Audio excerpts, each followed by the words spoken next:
hablando sobre la imagen, hablando sobre cómo podíamos comprender la imagen y la relación de la imagen con esta tradición ligada a la representación. Vamos a meternos en algo de lo que algo les comenté la semana pasada, cuando les pedía que no solamente, y ya vi que lo hicieron, buscaran una imagen, sino que esa imagen, que debía pertenecer a un movimiento, y ustedes debían poner ciertos datos de la imagen. Esos datos se llaman catálogo razonado. ¿Qué quiere decir el catálogo razonado? Si han ido alguna vez a una exposición, a algún museo, van a ver que están las obras y al lado hay una fichita, una cartela se le dice, un papelito, digamos a veces, o una cartulina en donde se colocan los datos de la obra.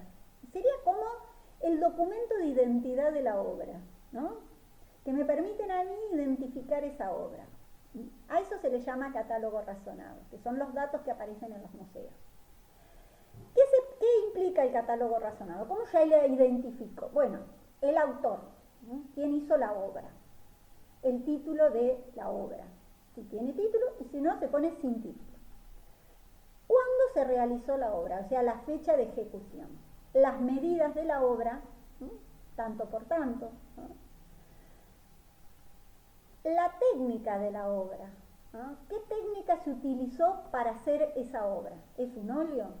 ¿Es una acuarela? ¿Se utilizó témpera? ¿Se utilizó temple? Que es distinto a la témpera. La témpera es la que compramos ahora, vamos a la librería y compramos. El temple es una técnica que se utiliza en función con la cáscara con otros materiales orgánicos. ¿Qué otra técnica? Acrílico. ¿No? Es decir, ¿qué técnicas utilizo para hacer la obra? ¿Estamos? Y dijimos que la técnica la diferenciábamos del soporte. ¿Qué está sosteniendo la obra? ¿Sobre qué se hace la obra? Sería la pregunta, ¿no? Se hace sobre papel, sobre tela, entonces se pone óleo sobre tela, acrílico sobre papel. Ese soporte, a su vez, está vinculado, ¿no? Es decir, ¿sobre qué se hace? Esa sería la pregunta del soporte. Está vinculado a lo que ustedes estuvieron trabajando, que es el formato.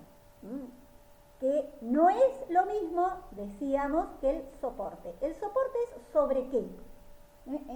¿Qué utilicé para pintar? Pinté sobre un cartón, pinté sobre una cartulina, pinté, ¿no? Ese sería el soporte. Sobre papel. Y la técnica, en el caso de la pintura, es ¿qué técnica? ¿Cómo lo hice? ¿Qué utilicé? ¿Utilicé óleo? Bueno, en grabado ustedes están viendo otras técnicas que no se pintan, no se utilizan sobre el papel, sino que se hacen, ¿no? Una punta seca. Ustedes hacen sobre una matriz, y sobre esa matriz la entintan y la imprimen en un papel. Entonces el soporte sigue siendo el papel. El soporte es lo que soporta, lo que sostiene dónde está impresa la imagen. ¿Estamos hasta acá? El otro dato que se suele poner en este DNI, en esta cartilla de identidad, es dónde está la obra, dónde la puedo encontrar si yo la quiero buscar, ¿no? ¿Está en un museo? ¿En qué museo está? Y si yo utilizo una obra que saqué de internet, pongo el sitio, o sea, el link de donde la voy a buscar. Luego vamos a ver, se los menciono simplemente para que les quede completa este catálogo razonado, género y estilo, que ya les voy a explicar. No quieran avanzar en ello. Pero, digamos, los datos, cuando yo le digan, bueno, no se olviden de poner los datos del catálogo razonado tienen que ver con esto. Ahí tienen un ejemplo. Entonces, luego que ya le adjunté su documento de identidad a la obra, esos son datos que se encuentran cuando ustedes recurren. Siempre aconsejo recurran a los museos para buscar imágenes. Los sitios de los museos incluso tienen todos los datos fehacientes, porque hay equipos de investigación que analizan y estudian la veracidad de las imágenes. Una vez que yo ya tengo ese catálogo razonado, ya la identifiqué a la obra, puedo empezar a hablar de la obra desde cualquier punto de vista. La puedo analizar desde un punto de vista más ligado a la retórica y a la semiótica, la puedo analizar desde un punto de vista formal. Nosotros acá estamos tratando de empezar con el análisis desde el punto de vista formal. Y para ello yo les decía que se pueden tener en cuenta la línea, se puede tener en cuenta la forma. No voy a avanzar en ellas dos porque yo sé que esto lo están viendo con Sonia, así que por ahora no se las voy a pedir hasta un mes más, en donde ya teóricamente las van a tener que tener trabajadas. Pero si nosotros avanzamos con el mapa estructural de la imagen, ¿se acuerdan? Con cómo, ¿no?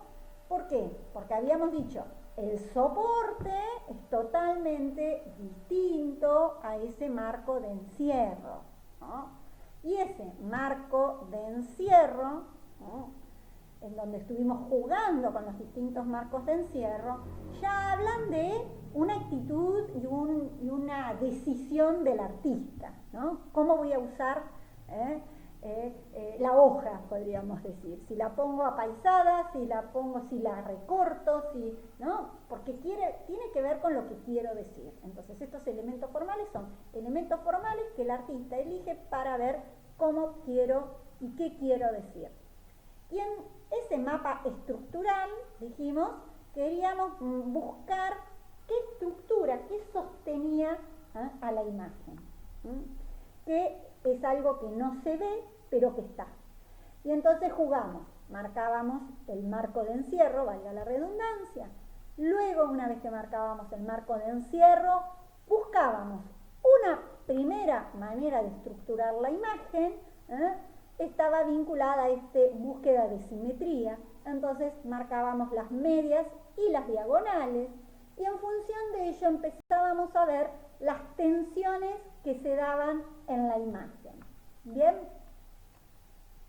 Entonces ustedes se fueron dando cuenta, cuando empezaron a marcar estas relaciones entre las formas, las miradas, las tensiones, las estructuras que sostenían los cuerpos, diríamos, empezaron a marcar estas tensiones y direcciones.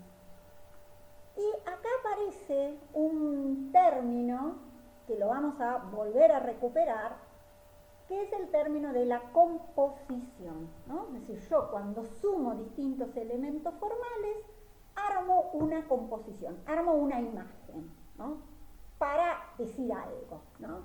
Entonces, la composición serían todos estos elementos plásticos o elementos gráficos que me permiten a mí componer la imagen, armar la imagen, ¿no?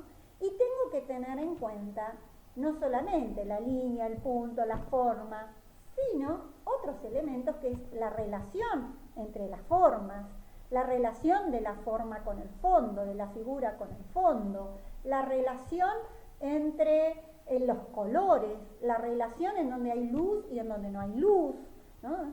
Es decir, voy a ir teniendo en cuenta todos estos elementos que de a poco nos vamos familiarizando en este vocabulario. Y todo ello me va a armar ciertos esquemas compositivos que se van dando a lo largo de la historia. Esquemas compositivos que terminan siendo resoluciones que se suelen repetir. En este caso, aquí tenemos un tipo de esquema compositivo a partir de ciertas líneas, ciertas estructuras, ciertos elementos, que me remite a una pirámide. Fíjense que Yo ahí les marqué, y si ustedes la resuelven, sería esta estructura triangular piramidal que tiende a dar sensación de, por un lado, estabilidad y dinamismo, ¿no? Es decir, estabilidad porque obviamente que empiezo a observar dónde va a estar el personaje más importante, se marca, genera una visión de jerarquía entre los personajes, arma esta estructura, pero a su vez, al uso de estas diagonales, me da una sensación de volumen. Fíjense esta otra imagen del barroco en donde decíamos, domina la horizontalidad, dominan las líneas horizontales, todas las figuras están sobre la misma línea colocadas, algunas están en un primer plano y otras un poquito más alejadas, pero podríamos decir no hay un juego de diagonales como lo que observábamos anteriormente. Entonces, estas líneas fuerzas, estos centros de interés, me marcan lo que quiero contar, ¿no? Hablábamos de líneas implícitas, líneas que no están dibujadas, sino que se pueden observar, porque son líneas de interés de la estructura del objeto en estos casos, ¿no? Entonces, acá tengo otro modelo u otro esquema compositivo que se le suele llamar empeine, por el peine, ¿no? Fíjense que es como si fuera un peinecito, están todos los objetos y uno al ladito de otro, ¿no? Es otra manera de estructurar, de componer la imagen. Y este otro esquema compositivo, que sería como la que habíamos visto, anteriormente, la Virgen de las Rocas, que teníamos esa pirámide, pero acá, ¿qué pasa? Se invierte la pirámide, ¿no? Al invertirse la pirámide, ya no hay tanta estabilidad, ¿no? Entonces, da esta sensación de inestabilidad, de que se va a caer, ¿no? Fíjense, cómo si yo juego con las líneas, con las estructuras, con las tensiones, con las miradas, con las estructuras compositivas, la estructura compositiva, el modo en que se organizan todos los elementos visuales, me marca esta estructura compositiva de una pirámide invertida y que genera esta sensación de que están flotando, ¿no? De que están en el aire y que en cualquier momento y de inestabilidad. Es decir, estas estructuras las veíamos que son como lo que no se ve, pero lo que sostiene el cuadro, ¿no? Entonces, de esto hablamos cuando hablamos de composición, de esto hablamos cuando hablamos de estructura compositiva, que poco a poco vamos a ir nombrándolas, pero lo que sí ustedes estuvieron haciendo el ejercicio de poder observarlas, observar las tensiones, observar las líneas, observar las relaciones entre los elementos compositivos. Y por eso me gustaba recuperar esto para meternos en el otro tema, que es el tema de color, que es lo que me interesa ver hoy.